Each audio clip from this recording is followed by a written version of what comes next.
Hi friends, welcome to Murthy maths and English channel. Friends, మనము simple, compound, complex సింటెన్స్ సంబంధించి గతంలో వాటిని ఏ విధంగా ఐడెంటిఫై చేయాలి, అలాగే నెక్స్ట్ అంటే వాటిలో ఉండే కంజంక్షన్స్ ఏంటి, అలాగే వాటిలో ఉండే క్లాజెస్ ఏంటి, అలాగే వాటి యొక్క పంక్చుయేషన్ ఏంటి, అలాగే ఏ విధంగా సింథసిస్ చేయాలో కూడా చాలా వీడియోలు చేసుకున్నాను. ఓకేనా? రెండు సింపుల్ సెంటెన్స్లు ఇస్తే వాటిని ఒకే సింపుల్ సెంటెన్స్గా ఏ విధంగా సింథసిస్ చేయాలి, అలాగే ఒకే కాంపౌండ్ సెంటెన్స్గా ఏ విధంగా సింథసిస్ చేయాలి, ఒకే కాంప్లెక్స్ సెంటెన్స్గా ఏ విధంగా సింథసిస్ చేయాలనేది ఆల్రెడీ గత వీడియోలో నేర్చుకొని ఉన్నాం. అయితే ఈ వీడియోలో మనం ఏం నేర్చుకోబోతున్నాం అంటే ట్రాన్స్ఫర్మేషన్ ఆఫ్ సెంటెన్స్. అంటే సింపుల్ సెంటెన్స్ ఇస్తే దాన్ని కాంపౌండ్లోకి మార్చమంటే ఎలా మార్చాలి, లేదా కాంప్లెక్స్లోకి మార్చమంటే ఎలా మార్చాలి, లేదు ఒక కాంపౌండ్ సెంటెన్స్ ఇచ్చి దాన్ని సింపుల్లోకి మార్చాలి, లేదా కాంప్లెక్స్లోకి మార్చాలి, ఎలా మార్చాలి అనేది మనం ఈ వీడియోలో డిస్కస్ చేసుకోబోతున్నాం. ఓకేనా ఫ్రెండ్స్? ఫస్ట్ ఏంటంటే టైప్ 1. టైప్ 1లో ఏమొస్తాయి మనకి? సింపుల్ సెంటెన్స్లో in spite of, despite, for all, notwithstanding అనే వర్డ్స్ ఉంటాయి. మీకు చెప్పను ముందుగా, సింపుల్ సెంటెన్స్ అంటే ఒకే ఒక ఇండిపెండెంట్ క్లాజ్ ఉంటుంది. అయితే ఆ ఇండిపెండెంట్ క్లాజ్కి ముందు ఒక పార్ట్ ఉంటుంది, అది మాత్రం క్లాజ్ కాదు, అది ఒక ప్రిపోజిషనల్ ఫ్రేజ్ అని చెప్పాను. సో మీకు సింపుల్ సెంటెన్స్ని ఐడెంటిఫై చేయడానికి స్టార్టింగ్లోనే చెప్పాను కీవర్డ్స్ అని. అందులో ఇవి మనకు ఉంటాయి: in spite of, despite, for all, notwithstanding. ఇవి సింపుల్ సెంటెన్స్లో ఉంటాయి. నెక్స్ట్ కాంపౌండ్ సంబంధించి కంజంక్షన్ గురించి మీకు ఆల్రెడీ చెప్పాను. బట్, ఎట్, స్టిల్, హౌఎవర్, ఈ టైప్ 1లో ఇవి వస్తాయి. నెక్స్ట్ అండి కాంప్లెక్స్లో though, although, even though, although, even though. అయితే ఈ మూడింటి మీనింగ్ ఒకటే అయినప్పటికీ, అంటే ఒక యాక్షన్, ఒక పని జరుగుతుంది, దానికి రిజల్ట్ యాంటీగా వస్తుంది. ఒక రీజన్ ఉంటుంది, దానికి రిజల్ట్ యాంటీగా ఉంటుంది. ఓకేనా? అటువంటి కాంట్రాస్ట్ లేదా అడ్వర్జెటివ్ మీనింగ్ కలిగినటువంటి రెండు సెంటెన్స్ని ఈ టేబుల్లో ఉపయోగించినటువంటి కంజంక్షన్స్ని ఉపయోగించి మనము రాయడం జరుగుతుంది. ఓకేనా? సపోజు బాగా చదివాను కానీ ఫెయిల్ అయ్యాను, అటువంటి సెంటెన్స్లకి వీటిని ఉపయోగించాలి. అయితే ఎలా మనం మార్చుతాం అంటే, సపోజ్ ఒక సెంటెన్స్ ఇన్స్పైట్ ఆఫ్తో ఇచ్చాడు అంటే అది సింపుల్ సెంటెన్స్. దాన్ని కాంపౌండ్లోకి మార్చండి అంటే ఇన్స్పైట్ ఆఫ్తో ఉన్నటువంటి టేబుల్ ఏంటి? ఇదే కదా. ఇందులో కాంపౌండ్కి ఏమున్నాయి? But, yet, still, however. In spite of అంటే అయినప్పటికీ అంటే అది కూడా కాంట్రాస్ట్ సంబంధించినటువంటి సెంటెన్స్ని జాయిన్ చేస్తుంది కాబట్టి ఇన్స్పైట్ ఆఫ్తో రాస్తాం. కాబట్టి అలాంటప్పుడు అదే కాంట్రాస్ట్ సంబంధించినటువంటి కాంపౌండ్లోని కంజంక్షన్స్ ఏవో చూసుకోవాలి. బట్, ఎట్, స్టిల్, హౌఎవర్, వాటిని ఉపయోగించి మనం మార్చాలి కాంపౌండ్లోకి. లేదు సపోజు ఆల్దోతో ఒక సెంటెన్స్ ఇచ్చాడు కాంప్లెక్స్, దానిని సింపుల్లోకి మార్చాలంటే ఇదే టేబుల్లో కాంట్రాస్ట్ మీనింగ్ ఏముంది? ఇన్స్పైట్ ఆఫ్ కానీ డిస్పైట్ కానీ రాయాలి. సో ఈ మూడింటిని మనం గుర్తుపెట్టుకోవాలి. ఈ మూడు కూడా కాంట్రాస్ట్ సంబంధించినటువంటి రెండు సెంటెన్స్లని జాయిన్ చేయడానికి ఉపయోగపడతాయి అన్నమాట. ఓకేనా? చూద్దాం ఫ్రెండ్స్. అయితే ఫస్ట్ ఎగ్జాంపుల్ ఏంటంటే ఇన్స్పైట్ ఆఫ్ వర్కింగ్ హార్డ్ ఈ failed. In spite of working hard ఈ ఫెయిల్డ్ అంటే జాగ్రత్తగా చూడండి. ఇన్స్పైట్ ఆఫ్తో మేము ఆల్రెడీ చెప్పడం జరిగింది. ఇన్స్పైట్ ఆఫ్ వర్కింగ్ హార్డ్ ఈ ఫెయిల్డ్ అంటే బాగా కష్టపడి పనిచేసినప్పటికీ అతను ఫెయిల్ అయ్యాడు. ఇది రీజను. కష్టపడి పని చేయడం అనేది రీజన్. కానీ దీనికి యాంటీ రిజల్ట్ వచ్చింది. ఇది యాంటీ రిజల్ట్. ఇటువంటి సెంటెన్స్లను మనము ఈ టైప్ 1లో రాస్తాం అన్నమాట. ఓకేనా? అయితే ఈ విధంగా మనకి ఇన్స్పైట్ ఆఫ్ ఇచ్చారు కాబట్టి సింపుల్, దీనిని కాంపౌండ్లోకి మార్చాలి. కాంపౌండ్లోకి మార్చాలనుకున్నప్పుడు ఏం ఉపయోగిస్తాం? బట్, ఎట్, స్టిల్, హౌఎవర్ ఏదో ఉపయోగించాల్సిన రైటే. ఇప్పుడు కాంపౌండ్ ఉపయోగించి రాయాలి. అయితే మీకు ముందే చెప్పాను, సింపుల్ సెంటెన్స్లో ఇది ఒక ఇండిపెండెంట్ క్లాజ్, ఇదంతా ఒక ఇండిపెండెంట్ క్లాజ్. కానీ ఇదంతా కూడా ఇండిపెండెంట్ క్లాజ్ కాదు, సబ్జెక్ట్ వెర్బ్ కాంబినేషన్ ఉంటేనే అది క్లాజు. కాబట్టి ఇదంతా కూడా ఒక ప్రిపోజిషనల్ ఫ్రేజ్, అందువల్ల ఇది సింపుల్ సెంటెన్స్ అయింది. ఇది ఒక్కటి మాత్రం ఇండిపెండెంట్ క్లాజ్ అనమాట, సబ్జెక్టు వెర్బ్. ఓకేనా? ఇదంతా ఒక ప్రిపోజిషనల్ ఫ్రేజ్. అయితే దీన్ని కాంపౌండ్లోకి మార్చేటప్పుడు కాంపౌండ్ సెంటెన్స్ అంటే రెండు ఇండిపెండెంట్ క్లాజులు ఉండాలి, మధ్యలో కోడెడ్ కంజంక్షన్ ఉండాలి. రెండు ఇండిపెండెంట్ క్లాజులు అంటే ఒక సబ్జెక్టు వెర్బ్ ఉండాలి, ఇంకో దాంట్లో ఇంకో సబ్జెక్ట్ వెర్బ్ ఉండాలి. అయితే గుర్తుపెట్టుకుని బట్, ఎట్, స్టిల్, హౌఎవర్ తర్వాత బట్, ఎట్, స్టిల్, హౌఎవర్ తర్వాత ఎప్పుడు కూడా యాంటీ రిజల్ట్ ఉన్నటువంటి సెంటెన్స్ని రాయాలి. బట్, ఎట్, స్టిల్, హౌఎవర్ తర్వాత యాంటీ రిజల్ట్ వచ్చిన సెంటెన్స్ రాయాలి. అంటే దీన్ని రాయాలి. బాగా కష్టపడి పనిచేసినప్పటికీ ఫెయిల్ అయ్యాడని దీన్ని రాయాలి. బట్ తర్వాత, ఎట్ తర్వాత కాంపౌండ్ సెంటెన్స్ రాసినప్పుడు. అయితే మరి దీని ముందున్న సెంటెన్స్ రీజన్ రాయాలి కదా. రీజన్ రాయాలంటే దానికి సబ్జెక్ట్ ఉండాలి, వెర్బ్ ఉండాలి. మరి సబ్జెక్ట్ లేవంటే ఇక్కడ ఈ ఈ కామా తర్వాత ఉన్న పార్ట్లో సబ్జెక్ట్ ఏది ఉందో ఆ సబ్జెక్ట్ని తీసుకోవాలి. ఎందుకంటే రెండు సెంటెన్స్లను సెన్సెస్ చేసి సింపుల్ సెంటెన్స్గా రాసినప్పుడు ఇన్స్పైట్ ఆఫ్తో రాసినప్పుడు ఒకేలా ఉన్న సబ్జెక్టులు రిమూవ్ చేస్తాం. ఎందుకంటే ఇది సింపుల్ సెంటెన్స్, ఇందులో సబ్జెక్ట్ వెర్బ్ కాంబినేషన్ ఉండకూడదు. కాబట్టి సబ్జెక్ట్ తీసేసి ఒకే సబ్జెక్ట్ రాస్తాం, అర్థమైందా? అందువల్ల మనకు ఒక సబ్జెక్టే ఉంటుంది అందులో. ఇప్పుడు కానీ కాంపౌండ్ రాసినప్పుడు ఇక్కడ ఒక క్లాజ్ ఉండాలి కదా, కాబట్టి దానికి సబ్జెక్ట్ ఏం తీసుకోవాలి, హీ తీసుకోవాలి. మరి వెర్బ్ ఏం తీసుకోవాలంటే ఇన్స్పైట్ ఆఫ్ తర్వాత ఉన్న పార్ట్లో మనకి వెర్బ్ ఒక ఉంటుంది, ఒకటి మనకి కనబడుతుంది క్లియర్గా. ఇన్స్పైట్ ఆఫ్ తర్వాత యాక్చువల్గా నౌన్ కానీ జెరండ్ కానీ ఉంటుంది, నౌన్ కానీ జెరండ్ కానీ. దాంట్లో నుంచి ఒక వెర్బ్ని తీసుకోవాలి, క్లియర్గా వర్క్ కనబడుతుంది, వర్క్. అయితే వర్క్ తీసుకోవాలి. అయితే ఇది ఏ టెన్స్లో రాయాలంటే ఇక్కడ వెర్బ్ అనేది ఏ టోపు ఉంది, V2లో ఉంది, V2లో ఉంది. కాబట్టి ఇక్కడ వెర్బ్ కూడా V2లోనే తీసుకోవాలి. హీ వర్క్డ్ హార్డ్ కామా బట్టతో రండి బట్ తర్వాత కానీ అట్ట తర్వాత కానీ స్టిల్ తర్వాత హౌఎవర్ తర్వాత అంటే దాని యాంటీ రిజల్ట్ రాయాలి. But he failed. ఇదే సెంటెన్స్ అండి, కాంపౌండ్. ఓకేనా? ఈ వర్క్డ్ హార్డ్, కష్టపడి పనిచేశాడు కానీ అతను ఫెయిల్ అయ్యాడు. లేదా ఎట్ రాయొచ్చు, స్టిల్ రాయొచ్చు. స్టిల్ రాసినప్పుడు మాత్రం మారుతుంది. ఏంటంటే హీ వర్క్డ్ హార్డ్. స్టిల్ కానీ హౌఎవర్ కానీ కంజక్టివ్ అడ్వర్బ్స్ అని చెప్పాను మీకు ఎంతముందే. సెమికోలన్ పెట్టి స్టిల్ రాయాలి. Still he failed. లేదా సేమ్ ఇదే ప్లేస్లో హౌఎవర్ కూడా రాయొచ్చు. He worked hard however he failed. ఈ రెండు కూడా కాంపౌండ్ సెంటెన్స్లే. ఓకేనా? ఈ విధంగా కాంపౌండ్ సెంటెన్స్ ఫామ్ చేస్తాం. ఇదొక ఇండిపెండెంట్ క్లాజు, మధ్యలో కోనడ్ కంజంక్షన్, కామా ఉంది. ఓకేనా? నెక్స్ట్ కాంప్లెక్స్ సెంటెన్స్ రాయాలి. దీనికే ఆడిచ్చిన సెంటెన్స్కి కాంప్లెక్స్ రాయాలి. ఇన్స్పైట్ ఆఫ్ అంటే కాంట్రాస్ట్ సంబంధించిన సెంటెన్స్ రాయడానికి ఉపయోగించేది. దానికి సంబంధించిన కాంప్లెక్స్ ఉండేవి దో, although, even though.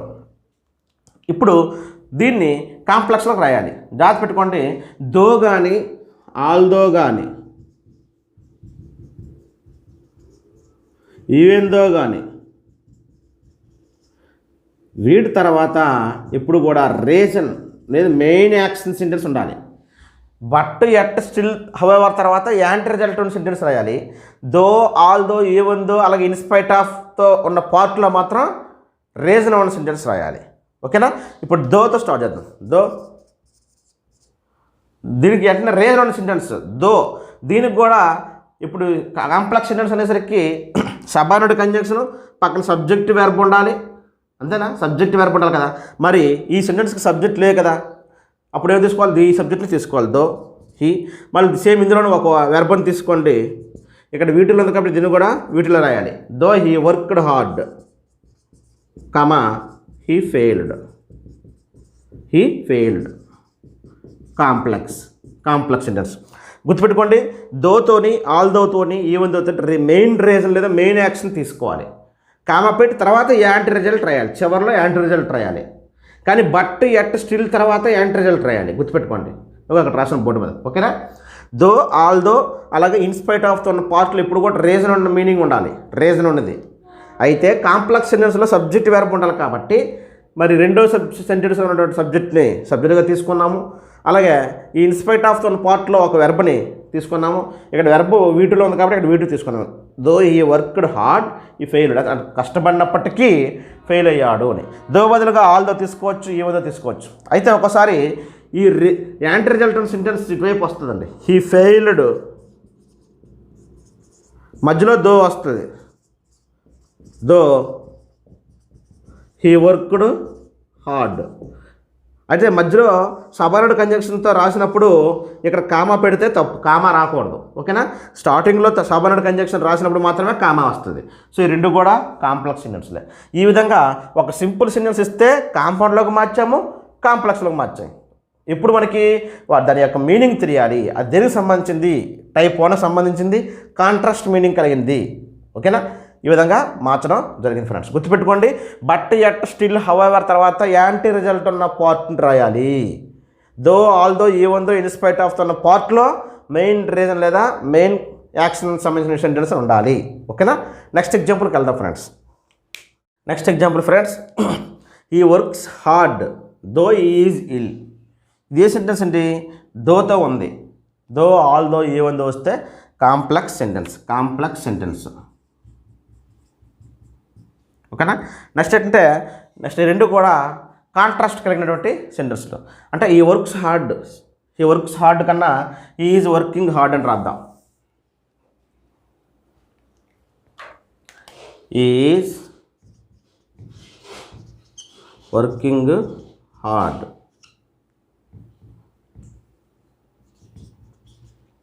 Is working hard though is hill. అంటే అతను జబ్బు నీరసంగా ఉన్నప్పటికీ అతను కష్టపడి పనిచేస్తూ ఉన్నాడు.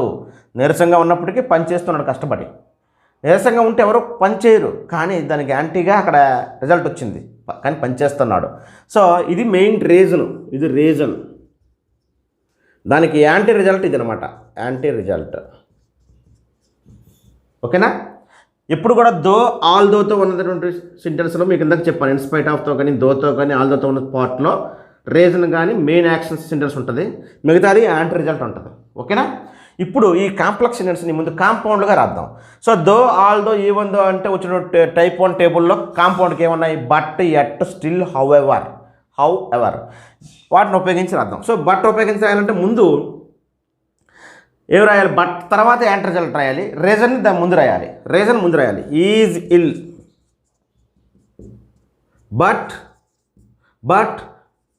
Is working hard. ఇది కాంపౌండ్ సెంటెన్స్. చూసారా, దీన్ని కాంపౌండ్ సెంటెన్స్కి రాయాలంటే బట్ ఉపయోగించి రాయాలి. బట్ రాసినప్పుడు బట్ తర్వాత ఉన్న పార్ట్లో యాంటీ రిజల్ట్ ఉండాలి, ముందు పార్ట్లో రీజన్ ఉండాలి, మెయిన్ యాక్షన్ ఉండాలి. ఈజిల్ అతను నీరసంగా ఉన్నాడు, కానీ అతను కష్టపడి పనిచేస్తున్నాడు. బట్ బదులుగా ఎట్ రాయొచ్చు. ఓకేనా. స్టిల్ రాయొచ్చు, హౌఎవర్ రాయొచ్చు. స్టిల్ హౌఎవర్ రాసినప్పుడు పంక్చుయేషన్ బట్టి రాయాలి, సెమీకోలన్, కామా. ఓకేనా. నెక్స్ట్ అండి, దీన్ని కాంప్లెక్స్లో రాద్దాం. సింపుల్లో రాద్దాం. కాంప్లెక్స్లో ఇచ్చాడు, కాంపౌండ్ రాస్తాం. ఇంకేంటి రాద్దాం? సింపుల్ సెంటెన్స్ రాద్దాం. సింపుల్ సెంటెన్స్ రాయాలంటే దో ఆల్ దో ఈవెన్తో ఉన్న పార్ట్లో మనకి సింపుల్ ఏమన్నాయి? ఇన్స్పైట్ ఆఫ్ కానీ, డిస్పైట్ కానీ, ఫర్ ఆల్ కానీ. ఎక్కువగా ఈ రెండే మనము ఉపయోగిస్తాం అనమాట, ఇన్స్పైట్ ఆఫ్ కానీ, డిస్పైట్ కానీ. అంతే కదా. ఇప్పుడు ఇన్స్పైట్ ఆఫ్ ఉపయోగించి రాయాలి, లేదా డిస్పైట్ ఉపయోగించి అని రాయొచ్చు. ఇదని రాయొచ్చు. ఇన్స్పైట్ ఆఫ్ తర్వాత డిస్పైట్ తర్వాత అయినా మనకి నౌన్ కానీ జెరాన్ కానీ రావాలి. అంటే జెరాన్ అంటే ఇంగ్ ఫామ్ రావాలి, వెర్బానికి ఇంగ్ ఫామ్ ఉంటుంది కదా, ఆ రూపం రావాలి. ఓకేనా. అయితే సింపుల్ సెంటెన్స్ రాసినప్పుడు ఇన్స్పైట్ ఆఫ్తో డిస్పైట్తో ఉన్న పార్ట్లో సబ్జెక్ట్ వెర్బ్ కాంబినేషన్ ఉండదు. ఇక్కడ 2 సబ్జెక్టులు ఉన్నాయి. హీ ఒకటే సబ్జెక్టు, ఒక సబ్జెక్ట్ రాయకూడదు, ఎందుకంటే ఇందులో సబ్జెక్ట్ వెర్బ్ రాసి ఉంటే ఇది ఒక క్లాజ్ అయిపోద్ది. కానీ సింపుల్ సెంటెన్స్లో 2 ఇండిపెండెంట్ క్లాజులు ఉండవు, ఒకే ఇండిపెండెంట్ క్లాజ్ ఉంటుంది. కాబట్టి ఇన్స్పైట్ ఆఫ్తో పక్కన ఒక నౌన్ సంబంధించినట్టు రాస్తే ఇదంతా ఒక ప్రిపోజిషనల్ ఫ్రేజ్ అయిపోద్ది. ఎలా రాస్తాం అంటే ఇన్స్పైట్ ఆఫ్ తోటి దో ఆల్ దో తోటి రీజన్ ఉన్న పార్ట్ రాయమని చెప్పాం. రీజన్ ఉన్న పార్ట్ అంటే ఈజ్ ఇల్, ఇదే కదా. ఇన్స్పైట్ ఆఫ్ ఈజ్ ఇల్లో ఈ ఎలాగా రాయము, ఎందుకంటే 2 సబ్జెక్టులు ఒకటే కదా. సింపుల్ సెంటెన్స్ రాసినప్పుడు 2 సబ్జెక్టులు రాయము, వేరువేరుగా రాయము, క్లాజులు వేరువేరు ఉండవు, ఒకటి ఫ్రేజు ఇంకోటి క్లాజే ఉంటుంది. ఓకేనా. ఇప్పుడు హీ ఉండదు. మరి ఇన్స్పైట్ ఆఫ్ తర్వాత దీని అంతటినే కలిపి ఒక నౌన్గా కానీ జెరాన్ కానీ మార్చాలి. ఎలా మార్చాలంటే జెరాన్ రాద్దాం అనుకుంటే ఎక్కడ ఏ వెర్బ్ ఉందో ఆ వెర్బ్కి ఇంగ్ ఫామ్ రాయాలి. ఈజ్కి మెయిన్ వెర్బ్ పెట్టి బి యొక్క బి రూపాలు యామ్, ఈజ్, ఆర్, వాజ్, వర్, బీను, అంతే కదా. కాబట్టి దీనికి జెరాన్ రాయాలంటే ఇంగ్ ఫామ్ రాయాలంటే బీయింగ్ అని రాయాలి. Being ill comma in spite of being ill, నీరసంగా ఉన్నప్పటికీ హీ ఈజ్ వర్కింగ్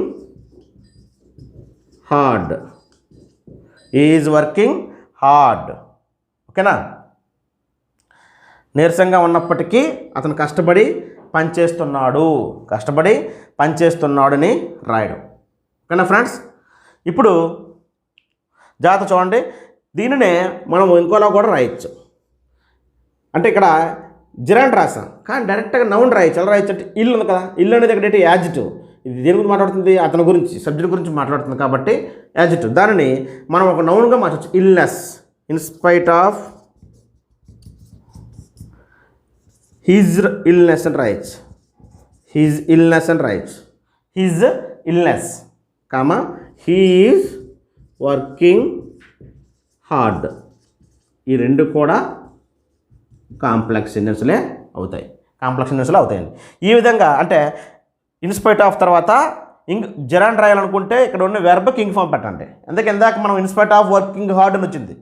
లేదు దాని అంతటా నౌన్గా మార్చాలి అనుకున్నప్పుడు అక్కడ ఉన్న యాడ్జెక్టివ్ని నౌన్ రూపంలో మార్చండి, హీజ్ ఇల్నెస్ అని. ఓకేనా, అప్పుడు ఇది ఫ్రేజు, ఇది ఒక ఇండిపెండెంట్ క్లాజ్. మొత్తం అది ఇదొక సింపుల్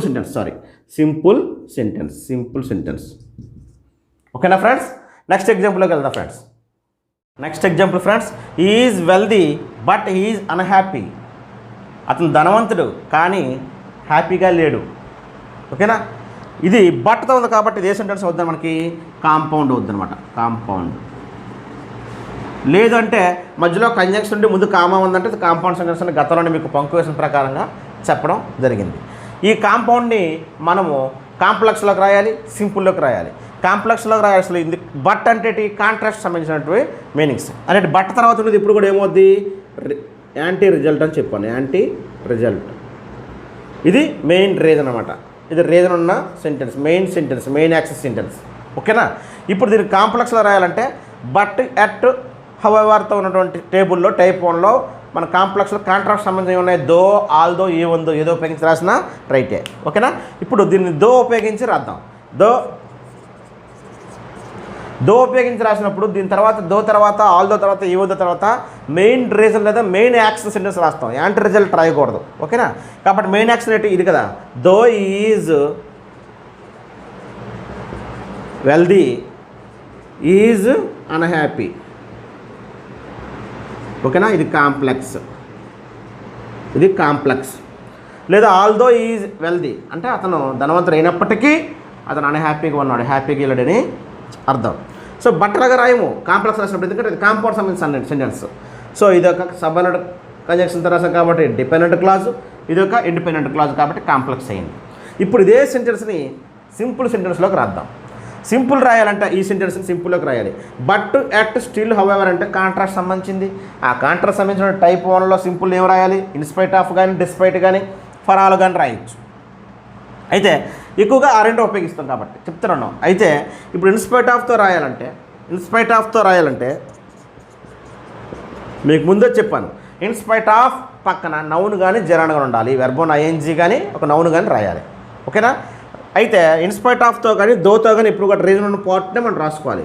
రీజన్ ఉన్న పార్ట్ ఇదే కదా, దీనిలో నుంచి మనము ఇక్కడ వెర్బోన్కి ఐఎన్జీ కానీ ఒక నౌన్ రూపం కానీ రాయాలి, జెరాండ్ కానీ నౌన్ కానీ. మరి ఇన్స్పైట్ ఆఫ్తో ఇందులో వెర్బే ఉంది ఈజ్. ఒకవేళ ఇక్కడ యాక్షన్ వెర్బ్ ఉంది అనుకోండి, ప్లే అని ప్లేయింగ్, వర్క్ ఉంటే వర్కింగ్. ఓకేనా, ఇక్కడ ఈజ్ ఉంది కాబట్టి దానికి జెరాండ్ ఏమవుద్ది? బీయింగ్ అవుద్ది. మెయిన్ వెర్బ్ బీ కాబట్టి in spite of being wealthy comma is unhappy. ఇది సింపుల్ సెంటెన్స్. అసలు ధనవంతుడు అయినప్పటికీ అతను సంతోషంగా లేడని. దీనినే ఎలా మార్చచ్చు? ఇంగ్ ఫామ్తో కాకుండా నౌన్గా రాయొచ్చు. ఈజ్ వెల్దీలో ఇక్కడ ఇన్స్పైట్ ఆఫ్తో రాసినప్పుడు ఒక సబ్జెక్ట్ రాయము, ఎందుకంటే రెండు సబ్జెక్టుల్లో ఒక సబ్జెక్టే వస్తుంది. ఎందుకంటే ఇది ఫ్రేజ్లో ఇక్కడ సబ్జెక్ట్ వెర్బ్ కాంబినేషన్ వస్తే సింపుల్ సెంటెన్స్ అవ్వదు. ఒకే ఒక ఇండిపెండెంట్ క్లాజ్ ఉంటుంది సబ్జెక్ట్ వెర్బ్ కాంబినేషన్ సింపుల్ సెంటెన్స్లో. ఎంత ఒక ఫ్రేజ్, ఇందులో సబ్జెక్ట్ అనేది రాకూడదు. ఓకేనా, అందుకు ఒక సబ్జెక్ట్ రాస్తాం. అయితే దీనిని ఈజ్ వెల్దీ అంతటిని కూడా ఒక నౌన్గా రాయొచ్చు. ఎలాగంటే he's wealth in spite of his wealth అనొచ్చు. వెల్దీని వెల్త్ అని మార్చుకోవచ్చు. ఇదంతా ఒక noun. In spite of being wealthy అని రాసిన ఒకటి, ఇన్స్పైట్ ఆఫ్ హిజ్ వెల్త్ అని రాసిన ఒకటి. అయితే జెరాండ్ టైప్లో కానీ అయితే నౌన్ టైప్లో కానీ దాన్ని మార్చాలన్నమాట. ఓకేనా, ఈ విధంగా మనము ఒక కాంపౌండ్ సెంటెన్స్ ఇస్తే కాంప్లెక్స్ రాసాము, అలాగే సింపుల్ రాసాము. ఇది ఎలా రాస్తాను అంటే ఆ ఇచ్చిన కాంపౌండ్ దేనికి సంబంధించింది? కాంట్రాస్ట్ సంబంధించింది. దానికి సంబంధించిన టైప్ 1లో ఏమున్నాయి వాటిని ఉపయోగించి రాయాలి. ఓకేనా, ఇక్కడ గుర్తుపెట్టుకోవాల్సింది ఏంటంటే బట్ తర్వాత యాంటీ రిజల్ట్ ఉన్నది రాయాలి, ముందు రీజన్ రాయాలి. కానీ దో, ఆల్ దో, ఏవందో, ఇన్స్పైట్ ఆఫ్తో ఉన్న పార్ట్లో మాత్రం రీజన్ ఉన్న పార్ట్ మెయిన్ యాక్షన్ పార్ట్లు ఉండాలి, యాంటీ రిజల్ట్ తర్వాత ఉండాలి. ఓకేనా ఫ్రెండ్స్, ఇక్కడ డిస్పైట్ ఉపయోగించి కూడా రాయొచ్చు. Despite being wealthy is unhappy, for all being wealthy is unhappy. ఈ విధంగా మనం రాయడం జరుగుతుంది ఫ్రెండ్స్. ఓకేనా, మరొక ఎగ్జాంపుల్ చూద్దాం friends. Next example friends, in spite of being rich he does not help anybody. In spite of being rich అంటే ధనవంతుడైనప్పటికీ అతను ఎవరికి సహాయం చేయడు. సో ఇన్స్పైట్ ఆఫ్తో వచ్చిన పార్ట్లో మెయిన్ రీజన్ ఉన్న పార్ట్ ఇది యాంటీ రిజల్ట్ పార్ట్. ధనవంతుడు అయితే హెల్ప్ చేయాలి కానీ హెల్ప్ చేయలేదు దానికి యాంటీ రిజల్ట్ పార్ట్. ఓకేనా, ఇది రీజన్ ఉన్న పార్ట్ వస్తుంది ఎప్పుడన్నా మెయిన్ రీజన్ లేదా main action. So in spite of ఉంది కాబట్టి ఇది ఒక సింపుల్ సెంటెన్స్. ఈ సింపుల్ సెంటెన్స్ని మనము కాంపౌండ్లోకి మారుద్దాం. కాంపౌండ్లో మార్చాలంటే ఇన్స్పైట్ ఆఫ్ ఉంది కాబట్టి బట్ ఎట్ స్టిల్ హౌఎవర్ ఉపయోగించాలి. అయితే కాంపౌండ్తో రాసినప్పుడు ముందు ఒక ఇండిపెండెంట్ క్లాజ్ ఉండాలి, సబ్జెక్ట్ వెర్బ్ ఉండాలి, ఆ తర్వాత కామా పెట్టాలి, తర్వాత బెట్ రాయాలి, బట్ తర్వాత యాంటీ రిజల్ట్ రాయాలి. అదే మన స్ట్రక్చర్. అయితే ఇప్పుడు ముందు సబ్జెక్ట్ వెర్బ్ ఉండాలి. సబ్జెక్ట్ వెర్బ్ ఉండాలంటే రెండింటిలో ఇది సింపుల్లో ఒక సబ్జెక్ట్ ఉంటుంది కాబట్టి ఆ సబ్జెక్ట్ తీసుకోవాలి. సింపుల్లో ఒక సబ్జెక్టే ఉంటుంది కాబట్టి ఇండిపెండెంట్ క్లాజ్లో దాని సబ్జెక్ట్ని తీసుకోవాలి. తీసుకున్న తర్వాత వెర్బ్ ఏమి తీసుకోవాలి. వెర్బ్ ఏమి తీసుకోవాలంటే చూడండి ఇక్కడ బీయింగ్ అని ఉందంటే దాని అర్థం ఏంటి? బీయింగ్ అంటే దాన్ని జెరాండ్లోకి మార్చాడు. ఇక్కడ ఉన్న వెర్బ్ని అంటే ఇక్కడ బీ ఫామ్ వెర్బ్ని ఇంగ్లోకి మార్చాడు. మెయిన్ వెర్బ్ ఉంటే ఇక్కడ వర్కింగ్ ఉంటే వర్క్ వస్తుంది. బీయింగ్ ఉందంటే బీ ఫామ్ వెర్బ్ అవ్వాలి, యామేజార్ కానీ వజ్వార్ కానీ. మరి యామేజార్ వజ్వార్లో ఏమవుతాయంటే ఇక్కడ డజ్ నాట్ అన్నాడు, డజ్ అన్నాడు అంటే V1 సింపుల్ ప్రజెంటే కదా. సింపుల్ ప్రజెంట్లో హీతో ఏమొస్తుంది? బీ ఫామ్ వెర్బ్ ఈజ్ వస్తుంది, అంతే కదా, ఈజ్ వస్తుంది. Is rich but he does not help anybody. చూసారా ఎలా మార్చామో? ఇన్స్పైట్ ఆఫ్ బీయింగ్ రిచ్ అనే సెంటెన్స్లో సబ్జెక్ట్ని తీసుకున్నాము, వెర్బ్ని తీసుకున్నాము. సబ్జెక్ట్ ఎలాగంటే రెండో సెంటెన్స్ రెండు సబ్జెక్టే. వెర్బ్ ఎలా తీసుకోవాలంటే ఇక్కడ బీయింగ్ అని రాసాడంటే ఇంగ్ ఫామ్ జెరాండ్ రాశాడు. ఇది బీ ఫామ్ వెర్బ్కి ఇంగ్ ఫామ్ రాశాడు కాబట్టి ఇక్కడ బీ ఫామ్ వెర్బ్ రావాలి. ఏది రావాలంటే ఇక్కడ పక్కన ఉన్న సెంటెన్స్లో వెర్బ్ ఏ టెన్స్లో ఉందో ఆ టెన్స్లో ఉన్న బీ ఫామ్ వెర్బ్ తీసుకోవాలి. సింగులర్. ఈజ్ రిచ్, అతను ధనవంతుడు కానీ ఎవరికి సహాయం చేయడు కాబట్టి ఇది కాంపౌండ్ సెంటెన్స్. ఓకేనా. బట్ అట్ స్టిల్ హౌఎవర్ ఏదైనా రాయొచ్చు. ఓకేనా. నెక్స్ట్ అండి కాంప్లెక్స్ సెంటెన్స్ రాద్దాం. కాంప్లెక్స్ సెంటెన్స్ రాయాలంటే ఇది ఈ సెంటెన్స్ కదా ఇచ్చింది. ఇన్స్పైట్ ఆఫ్ ఇచ్చాడంటే కాంప్లెక్స్లో ఏమి రావాలి? దో, ఆల్దో, ఏవందో రావాలి. దో తర్వాత ఆల్దో తర్వాత మనకి వెంటనే రీజన్ ఉన్న పార్ట్ రావాలి, ఇదే రావాలి. అయితే కాంపౌండ్ అయినా కాంప్లెక్స్ అయినా ఈ కంజంక్షన్స్ తర్వాత సబ్జెక్ట్ వెర్బ్ కాంబినేషన్ రావాలి, దీనికి కూడా సబ్జెక్ట్ రావాలి. మరి ఈ సెంటెన్స్ ఇచ్చి డైరెక్ట్ కాంప్లెక్స్లో మార్చమన్నప్పుడు ఇందులో ఇది దో తర్వాత రీజన్ ఉన్నది రావాలి కదా. ఈ రీజన్ ఉన్న సెంటెన్స్ ఇక్కడ ఎలా రాస్తే సరిపోదు. దో తర్వాత సబ్జెక్ట్ ఉండాలి, వెర్బ్ ఉండాలి. ఎందుకంటే ఇది ఒక క్లాజు. సబార్డినేట్ క్లాజ్లో సబ్జెక్ట్ వెర్బ్ ఉండాలి, కామా ఇంకొక ఇండిపెండెంట్ క్లాజ్ ఉండాలి. సో మనకి గుర్తుపెట్టుకోండి, కాంపౌండ్కైనా కాంప్లెక్స్కైనా సబ్జెక్ట్ వెర్బ్ కాంబినేషన్లో రెండు క్లాజులు ఉంటాయి, అటువైపు ఇటువైపు. సో దో పక్కన ఒక సబ్జెక్ట్ ఉండాలి, కానీ దో తర్వాత ఆల్దో తర్వాత రీజన్ ఉన్న పార్ట్ రాయాలి కదా. మరి ఇందులో సబ్జెక్ట్ కనబడలేదంటే ఇందులో ఉన్న సబ్జెక్ట్ తీసుకోవాలా, సేమ్ కాంపౌండ్ లాగా తీసుకొని వెర్బ్ ఏం రాయాలంటే ఇక్కడ బీయింగ్ అంటే బీ ఫామ్ వెర్బ్ ఇంగ్ ఉంది, ఇక్కడ సింపుల్ ప్రజెంట్లో ఉంది కాబట్టి సింపుల్ ప్రజెంట్లో బీ ఫామ్ వెర్బ్ ఏమవుద్ది? Is. Though is rich comma he does not help anybody. ఓకేనా. ఇది కాంప్లెక్స్. ఇదేంటండి కాంప్లెక్స్. గుర్తుపెట్టుకోండి, డైరెక్ట్గా ఇన్స్పైట్ ఆఫ్ ఇచ్చి కాంప్లెక్స్ రాయమన్నప్పుడు ఏం చేస్తాం? దోతో రాయాలి, దో తర్వాత రీజన్ ఉన్న పార్ట్ రాయాలి, ఇది రాయాలి. కానీ ఇందులో సబ్జెక్ట్ వెర్బ్ ఉండాలి కదా దోతోటి. కాంప్లెక్స్ సెంటెన్స్లో కూడా సబ్జెక్ట్ వెర్బ్ కాంబినేషన్తో ఒక క్లాజ్ ఉండాలి, మరో సబ్జెక్ట్ వెర్బ్ కాంబినేషన్ మరో క్లాజ్ ఉండాలి. అయితే దీంతో రీజన్ ఉన్న పార్ట్ రాసినప్పుడు ఇక్కడ ఇన్స్పైట్ ఆఫ్ ఇచ్చినప్పుడు సబ్జెక్ట్ కనబడదు. ఈ సెంటెన్స్లో ఉన్న సబ్జెక్ట్ని తీసుకొని వెర్బ్ని ఇంగ్ ఫామ్లు బీయింగ్ అంటే బీ ఫామ్ ఇంగ్ ఫామ్ కాబట్టి యామీజారా వజ్వార్ అని డౌట్ వస్తుంది. ఇక్కడ కానీ సింపుల్ ప్రజెంట్లో ఉంటే ఈజ్ కానీ యామ్ కానీ ఆర్ తీసుకోవాలి, ఈ కాబట్టి ఈజ్ తీసుకున్నాం. ఇక్కడ కానీ డిడ్ నాట్ ఉంటే వజ్ తీసుకోవాలా, వజ్. ఓకేనా. Though is rich. ఓకేనా. ఇది ఒక సబార్డినేట్ క్లాజ్తో రాసాం, సబార్డినేట్ కంజంక్షన్తో. ఇది ఒక డిపెండెంట్ క్లాజు, ఇది ఒక independent clause. Though is rich, అతను ధనవంతుడు అయినప్పటికీ అతను ఎవరికి సహాయం చేయడు. ఓకేనా. మనం ఇప్పుడు ఆల్రెడీ ఇది సింపుల్గా రాస్తాం, దీన్ని చూసి ఇది రాసవచ్చు.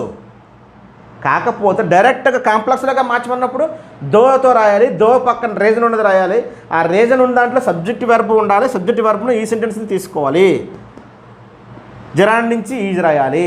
ఓకేనా. అర్థమైంది కదా ఫ్రెండ్స్. మర్చిపోవడానికి లేదు, ఎట్టి పరిస్థితుల్లో. బట్ ఎట్ స్టిల్ హౌఎవర్ తర్వాత యాంటీ రిజల్ట్ ఉన్న పార్ట్ రాయాలి. దో ఆల్దో ఏముందో ఇన్స్పైట్ ఆఫ్ తన పార్ట్లో రీజన్ మెయిన్ రీజన్ లేదా మెయిన్ యాక్షన్ సెంటెన్స్ రాయాలి. ఓకేనా ఫ్రెండ్స్, ఇది టైప్ 1. ఎందులో ఏది అడిగినా మనం ఈజీగా రాయాలి. ఒక్కొక్కసారి ఏమవుతుందంటే ఎగ్జామ్స్లో దో అని సెంటెన్స్ ఇచ్చి దీనికి సమాన మీనింగ్ గల మరో సెంటెన్స్ ఏదని సెలెక్ట్ చేయమంటాడు. అప్పుడు ఇందులో ఏవైనా అవ్వచ్చు దో తోటి. ఎందుకంటే సింపుల్ నుంచి కాంపౌండ్ మార్చినా, సింపుల్ నుంచి కాంప్లెక్స్ మార్చినా, కాంపౌండ్ నుంచి కాంప్లెక్స్ మార్చినా, కాంప్లెక్స్ నుంచి సింపుల్ మార్చినా వాటి మీనింగ్ మాత్రం మారకూడదు. అది మెయిన్ కాన్సెప్ట్. ఒక రాసే విధానము, స్ట్రక్చరు, పంక్చుయేషన్ మారుతుంది, కంజంక్షన్స్ మారుతుంది తప్ప మీనింగ్ అయితే మారకూడదు. అందుకే ఒకవేళ సపోజ్ ఎట్తో ఒక సెంటెన్స్ ఇచ్చి దీనికి ఈక్వల్ మీనింగ్ ఉన్న సెంటెన్స్ ఏదైనా అడిగితే ఇందులో ఇన్స్పైట్ ఆఫ్ తావచ్చు, దోతో అవ్వచ్చు, బట్ తావచ్చు, డిస్పైట్ తావచ్చు, హౌఎవర్ తావచ్చు. ఆ ఆన్సర్స్లో ఏదైనా ఉండొచ్చు. కాబట్టి టేబుల్ మనం గుర్తుంచుకుంటే ఈజీగా ఐడెంటిఫై చేయొచ్చు. ఓకేనా, గుర్తుపెట్టుకుంటే సింపుల్ నుంచి కాంపౌండ్ మార్చినా, కాంపౌండ్ నుంచి కాంప్లెక్స్ మార్చినా మీనింగ్ మాత్రం మారకూడదు. అది మెయిన్ కాన్సెప్ట్ ఫ్రెండ్స్. ఓకేనా, టైప్ 1 బాగా అర్థమైంది కదా. అర్థమైతే మీ ఫ్రెండ్స్ షేర్ చేయండి. నా ఛానల్ ఎవరైనా సబ్స్క్రైబ్ చేసుకోవాలని ఉంటే తప్పనిసరిగా సబ్స్క్రైబ్ చేసుకోండి. నెక్స్ట్ టైప్ 2, టైప్ 3తో మీ ముందుకు వస్తాను ఫ్రెండ్స్. ఓకేనా, థ్యాంక్ యూ.